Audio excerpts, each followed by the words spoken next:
درود، امیدوارم صحت و سلامت هستید. ممکن است در آینده اگر خدمت کردن نخواهید 28000 سومانی به دولت میسپارید و قانونی از این عهدهداری حتمی آزاد میشوید.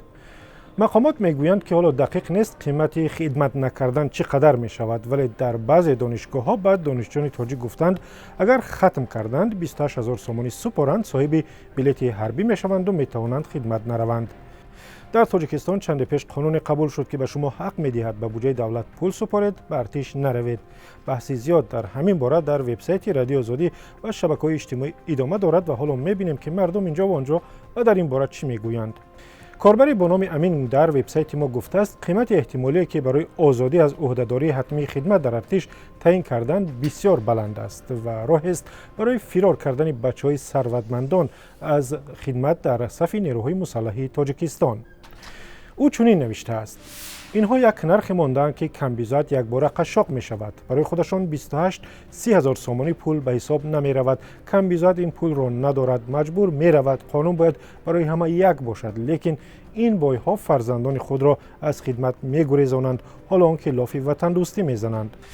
کاربر دیگری نیز در وبسایت رادیو آزادی نوشته است در واقع تعیین 28000 سومانی برای رهایی از خدمت بی‌عدالتی است و ارتش تاجیکستان را به ارتش کمبیزاتان مبادل می کند. این کاربر خود را قانونی بایها نامیده است و چنین سوالی را از مقامات پرسیده است: اگر جنگ شود برای محافظت بایها و منصبداران تاجیک باید فقط فرزند کمبیزات زیر تیر و توپ مانده کشته و زخمی شود؟ چرا آنهایی که وطن گفته در مجلس ها جار میزنند فرزندان خود را به ارتش نمیفرستند، یا آنکه تاجیکستان کشوری طبقه‌ای و غلامداری شده است؟ اندیشه‌های شبیه دیگر نیز در صفحه‌های رادیو آزادی در اینستاگرام و فیسبوک هست. بعضی‌ها گفتند که قانون نوی خدمت حربی بی‌عدالتی به مردم کمبیزات است و راه را برای سوء استفاده از قانون و طلب کردن پول از مردم باز می‌کند. کاربری که نخواسته است نامش را بگوید در وبسایت رادیو آزادی چنین شرحی گذاشته است: پولی که اینها تعیین کردند یک نوع انداز برای بچه‌داری می باشد، زیرا پسرت که 18 ساله شد تو الکی از دولت 28000 سومانی قرضدار هستی، دیگر علاج نداری، تا مردنت این پول را می سپاری. با کارمندان کمیسریت حربی خدا داد، پیش ابلغ می کردند و پول می گرفتند، حالا می گویند که جایهای خدمت پر شد، روید در بانک پول سپارید. یکی با نام واسه دو با کنایه به رهبران تاجیکستان توصیه داده است که خودشان نمونه شوند و فرزندان خویش را به خدمت ارتش بفرستند تا مردم عادی هم با آنها پیروی کنند و مسئله سرپیچی از خدمت و پرداخت پول پیش نیاید.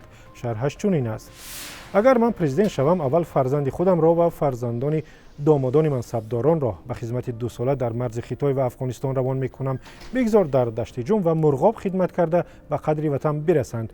کدام از افسران و گنرال ها که فربه باشند به اسفره و واروخ میفرستم.